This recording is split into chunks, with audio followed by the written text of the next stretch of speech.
Hello and Assalamu alaikum. Welcome to our virtual training workshop. It's a sequence of our 21 days of effective communication, which is a part of positive psychology coaching series. Today is the 18th day of this training and our topic is shut down nosy people. Now let's start with the name of Almighty Allah, the most gracious and the most merciful. We all have dealt with nosy people in our daily life. So our today's topic is a very important discussion that how we shut down these nosy people and avoid their silly questions. This is a very serious matter because obnoxious people are found almost everywhere and show a lot of concern about our personal lives just for the sake of curiosity. They invade our privacy and annoy us. In today's training session, we are going to learn how to master the art of taking them down. Obviously, such people are wasting our precious time unnecessarily. For no reason, they want to know what we are writing or eating, where we are going, and about our health or wealth, income. As we discussed earlier, they are just curious for the sake of curiosity. So giving them a gentle shut up call is very important. After completing this session, you will be able to deal with these noisy people. Have you ever spilled the beans on yourself or someone else? Suppose you are passing someone you know at a party, a work function, or in the street, or in a corridor, when they casually ask you a sensitive question. And suddenly you are telling them against your wish about your work colleagues, family, friends, or yourself, like about your age, finances, and political or religious views. Telling everyone can make you feel exposed, uncomfortable, or upset. You may feel angry at yourself and resent that gifted person. Now the question arises who they are. They are the people who ask too many questions about others, or otherwise pry into other people's business because they are overly curious about it, although they won't have any solid reason for it. People who are considered noisy are known for prying, snooping, asking overly personal questions, eavesdropping, listening to other people's conversation, and generally nosing into other people's business. We all have dealt with noisy people in our daily life. They not only annoyed us but also waste our precious time as well. So there is a need to shut them down softly as well as rudely.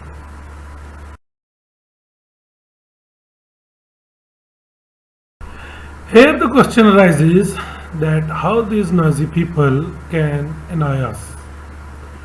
We see this all the time that they ask direct questions from the people they don't know, or they have intrusive or highly personal conversations that do not feel appropriate, or they give controversial statements to take an elicit response.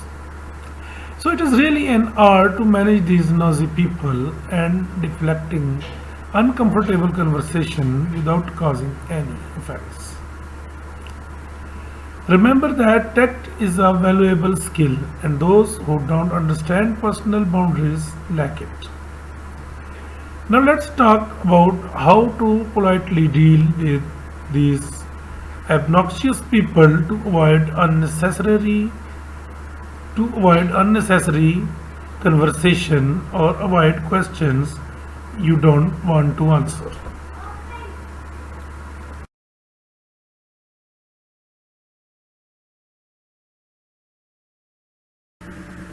If you suspect they are bored, give them a task to do. Sometimes these nosy people aren't interested in your private life.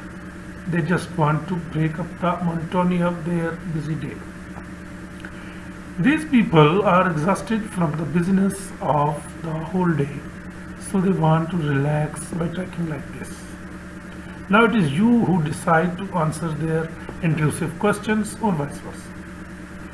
They get fascinated by your conversation, but if you have decided not to indulge in the conversation, then politely tell them you are busy.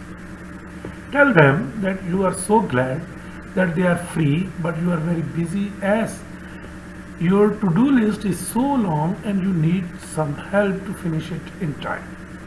For example, let's say you have a co-worker who has a habit of coming to your desk and talking about nothing in particular. If you ask them for help every time they stop by just to chat, they'll soon get the message. Before using the above techniques, make sure that doing so will not jeopardize your position with the company. You can save a lot of time by using this technique, but this technique only works if your partner is equal or lower than you. Flip it around. One thing you will always notice is that nosy people always like to talk about themselves. Although this is not always the case, sometimes it feels unpleasant. Well, in retrospect, that's a good thing too, because now you can use the flip it back technique. All you have to do is simply respond to their awkward questions, then flip it back using the flip it around technique. In all likelihood, they will immediately launch into a long personal story. All you have to do is either pretend to listen or cut the conversation short or get on with your day. If they don't want to share such personal details, they will be forced to admit that their original question was inappropriate. How can you have responsible expectations if they hesitate? You can say, well, that's a tough one, isn't it? Anyway, and then change the subject. Pour them rigid. Maybe a subtle approach isn't your style and you want to use a bold strategy. Then try the bore them hard technique.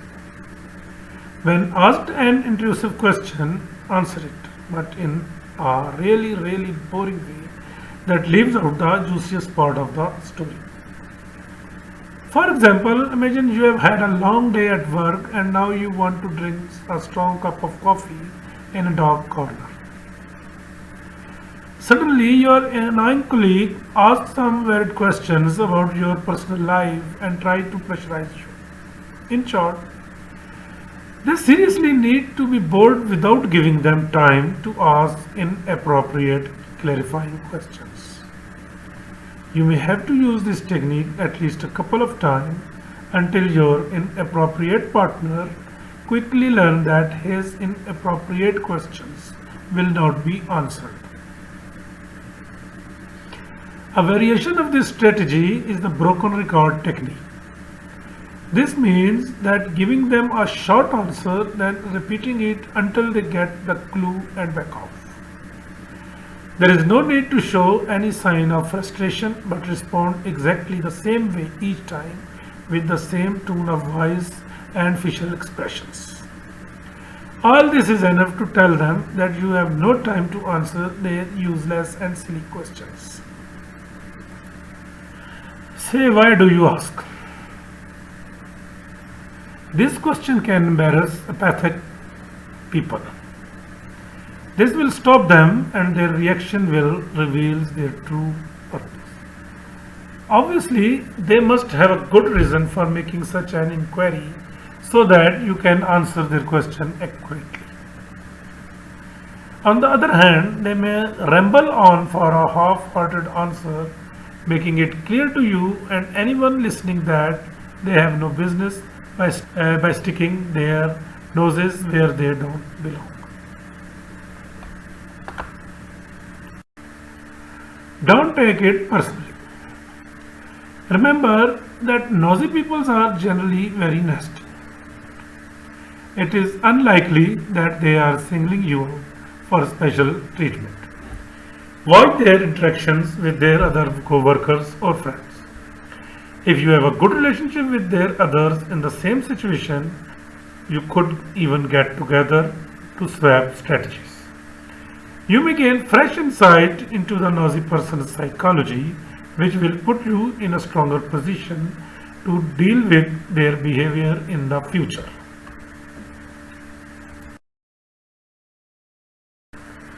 If you have a good rapport, use gentle teasing or quips. If you have a good relationship with them, use gentle teasing or laughter. Just because someone is silly doesn't mean that they don't have a sense of humor. Use this to your advantage if possible. A comment like, "You are far too nosy for your own good sometimes," delivering it with a smile and soft laugh may be enough to draw the line under their questions.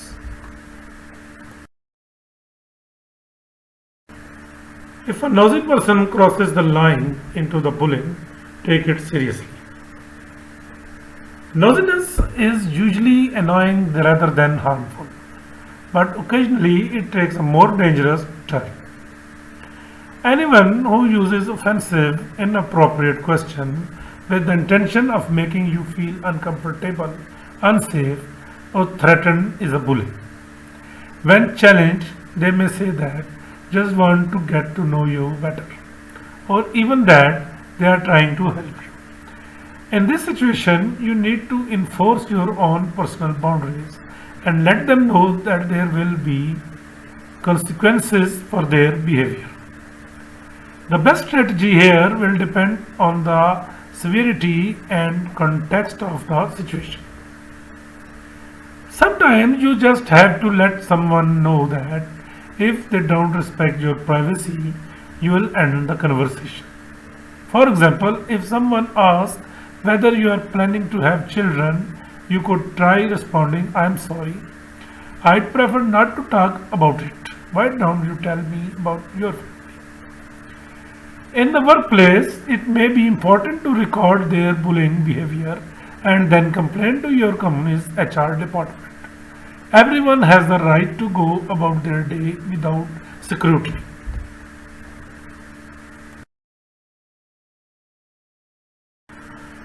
Use your intuitions.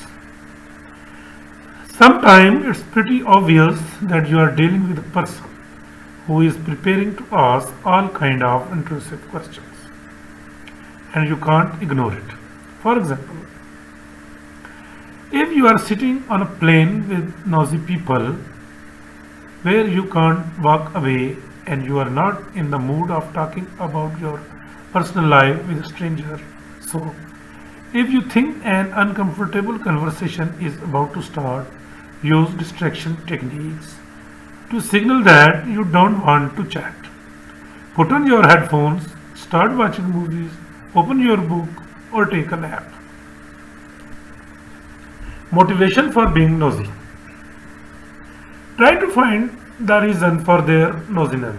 They might innocently be asking a question and mean no offense by it, rather they want to help you out.